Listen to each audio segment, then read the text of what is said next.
Hello dear student, मैं नागेश कुमार मिश्रा आप सभी का अपने यूट्यूब चैनल कविता क्लासेस पर हार्दिक स्वागत एवं अभिनंदन करता हूं। छात्रों, आज हम साइंस के बहुत ही फंडामेंटल मूलभूत शब्दावली ऊर्जा एवं द्रव्य के बारे में बात करेंगे। इनकी हम एक आपको कॉन्सेप्चुअल और यूनिक डिफिनेशन और उनके बीच का बेसिक डिफरेंस के बारे में चर्चा करेंगे। छात्रों, यदि आप हमारे चैनल पर इस वीडियो को पहली बार देख रहे हैं तो हमारे चैनल को सब्सक्राइब कर लीजिए और बेल आइकन की ऑल बटन क्लिक कर दीजिए, जिससे समय समय पर हमारे आने वाली नई नई वीडियो की नोटिफिकेशन आपको मिलती रहे। छात्रों, वीडियो को लास्ट तक आप देखिएगा, आपको बहुत ही ज़बरदस्त कॉन्सेप्ट आज मिलने वाला है, जिससे कि आपके लिए विज्ञान को समझना और पढ़ना बहुत ही सरल और रुचिपूर्ण हो जाएगा, जिससे कि आप साइंस का स्टडी विथ एंजॉय कर सकते हैं। छात्रों, विज्ञान में विशेष रूप से भौतिक विज्ञान में ये दो शब्द बहुत ही महत्वपूर्ण हैं और बेसिक भी हैं। विशेष रूप से भौतिक विज्ञान में इसका महत्व बहुत ही अधिक बढ़ जाता है। छात्रों, द्रव्य कहें या पदार्थ कहें एक ही बात है। इसे इंग्लिश में मैटर कहते हैं और ऊर्जा, जिसे इंग्लिश में हम एनर्जी कहते हैं। तो सबसे पहले हम ऊर्जा के बारे में बात करते हैं, यानी कि एनर्जी। एनर्जी बहुत ही प्रचलित वर्ड है, हम इसका हर समय उपयोग करते हैं। जैसे हमें कार्य करने की क्षमता नहीं रही, हम थक जाते हैं तो कहते हैं कि हमारी एनर्जी लॉस हो गई है। फिर जब हम कुछ खाते पीते हैं तो कहते हैं कि हमारे अंदर एनर्जी आ गई है। एनर्जी के लिए कुछ हमें खाना पीना चाहिए। छात्रों, शुरू में ऊर्जा और पदार्थ को दोनों अलग अलग राह से समझा जाता था। यह जाना जाता था कि ऊर्जा एक अलग भौतिक राशि है और पदार्थ अलग भौतिक राशि है। इन दोनों का आपस में कोई मेल नहीं है। ये दोनों ही अलग अलग स्वतंत्र रूप से अस्तित्व में होते हैं। किंतु जब विज्ञान आधुनिक रूप में विकसित हुआ तो ऊर्जा की एक नई अवधारणा आई और ऊर्जा को इस प्रकार से डिफाइन किया जा सकता है। सही मायने में कहा जाए तो ऊर्जा ही सब कुछ है। Everything is energy. ऊर्जा वह मूलभूत फंडामेंटल इकाई यूनिट है जिससे संपूर्ण सृष्टि, यानी ब्रह्मांड कहें या विश्व कहें या प्रकृति का कहें, इन सब का निर्माण हुआ है तथा जिसके प्रभाव में संसार या ब्रह्मांड की संपूर्ण परिघटनाएं संपन्न होती हैं और साथ ही साथ जगत का संचालन होता है। छात्रों, ऊर्जा बहुत ही विज्ञान का मौलिक शब्द है। इसे शब्दों में डिफाइन करना बेहद कठिन है। शब्दों में डिफाइन करने से ज़्यादा महत्वपूर्ण है कि इसकी अनुभूति की जाए। इसे आत्मसात करने की ज़्यादा आवश्यकता है। साधारण किताबों में छात्रों, ऊर्जा की परिभाषा यही होती है कि कार्य करने की क्षमता को ऊर्जा कहते हैं। किंतु यह एक एप्लीकेबल डिफिनेशन है, लेकिन मौलिक डिफिनेशन शब्दों से बयां करना बड़ा कठिन है। फिर भी हमने प्रयास किया है कि ऊर्जा को एक बेसिक रूप में डिफाइन किया जाए। इस तरीके से ऊर्जा ही एक ऐसे यूनिट है जिससे कि संपूर्ण सृष्टि का निर्माण हुआ है। हर एक वस्तु का, ब्रह्मांड की प्रत्येक वस्तु ऊर्जा द्वारा ही निर्मित हुई है। जैसे किसी भी वस्तु के निर्माण में आपको रॉ मटेरियल की ज़रूरत पड़ती है। जैसे कि आप लड्डू बनाते हैं तो उसमें भी आपको रॉ मटेरियल के रूप में बेसन, चीनी, घी की आवश्यकता पड़ती है।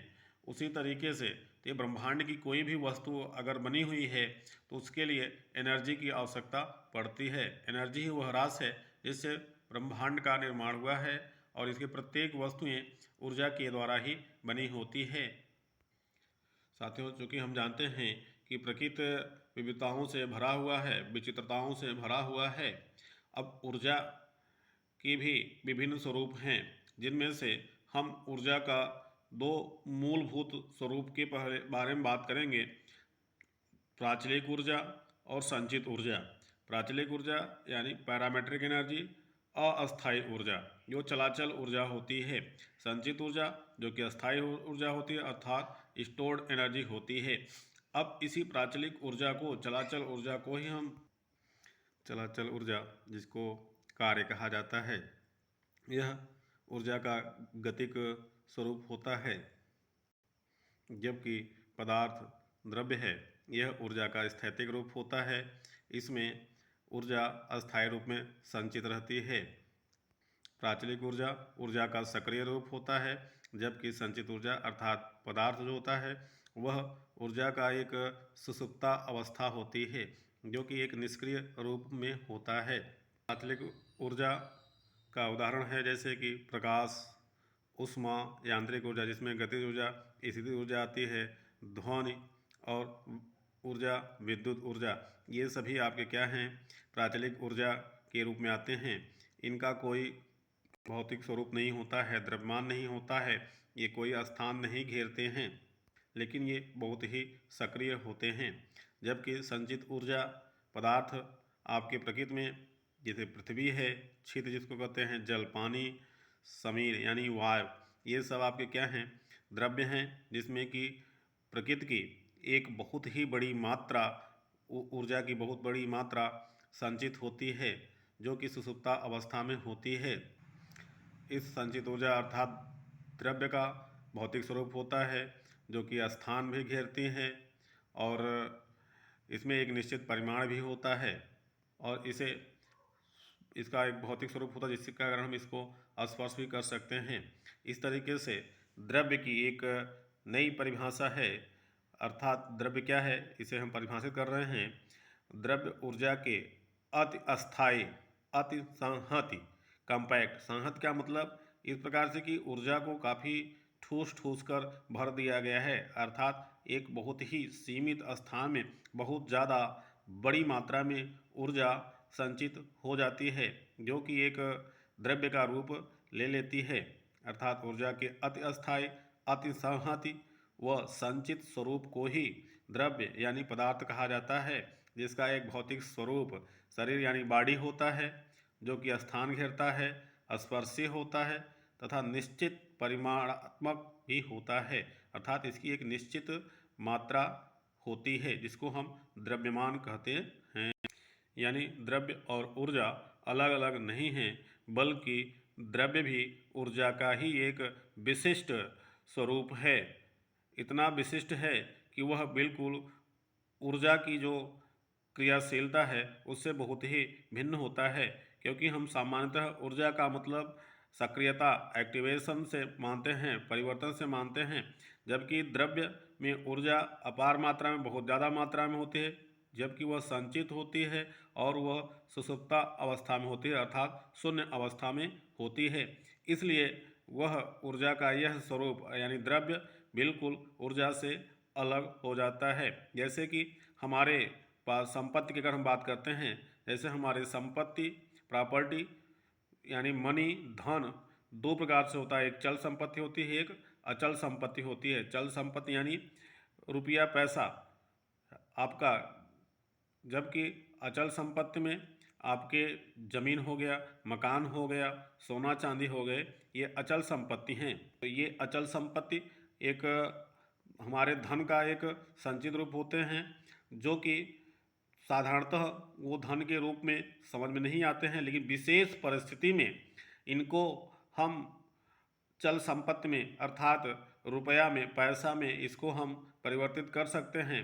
तो जब हम इसको अचल संपत्ति को चल संपत्ति यानी रुपया पैसा में बदलते हैं तो हमको बहुत बड़ी मात्रा में धन रुपये के रूप में, पैसे के रूप में मिलता है, जिससे हम विभिन्न अपनी आवश्यकता वाली वस्तुओं को खरीद सकते हैं, जो कि वो चल संपत्ति में आती है।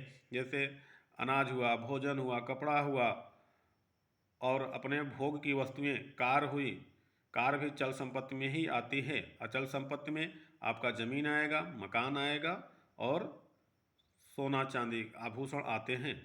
अब हम एक महत्वपूर्ण बात करते हैं ऊर्जा संरक्षण सिद्धांत, एनर्जी कंजर्वेशन प्रिंसिपल।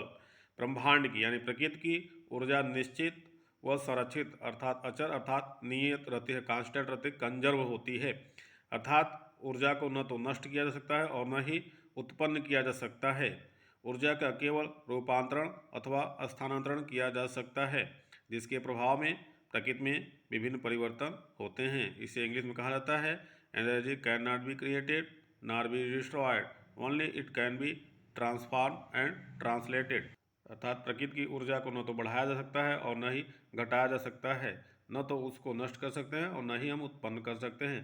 प्रकृति की जो भी ऊर्जा है बस उसी में उनके स्थानांतरण और रूपांतरण होते रहते हैं, जिसके कारण प्रकृति का संचालन होता है।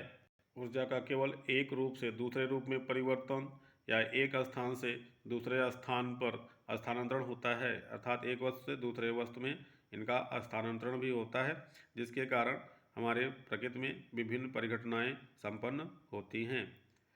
आपको छात्रों वीडियो कैसा लगा? आप हमारे वीडियो को लाइक करिए, ज़्यादा से ज़्यादा शेयर करिए और thank you watching for full video. जय हिंद, जय भारत।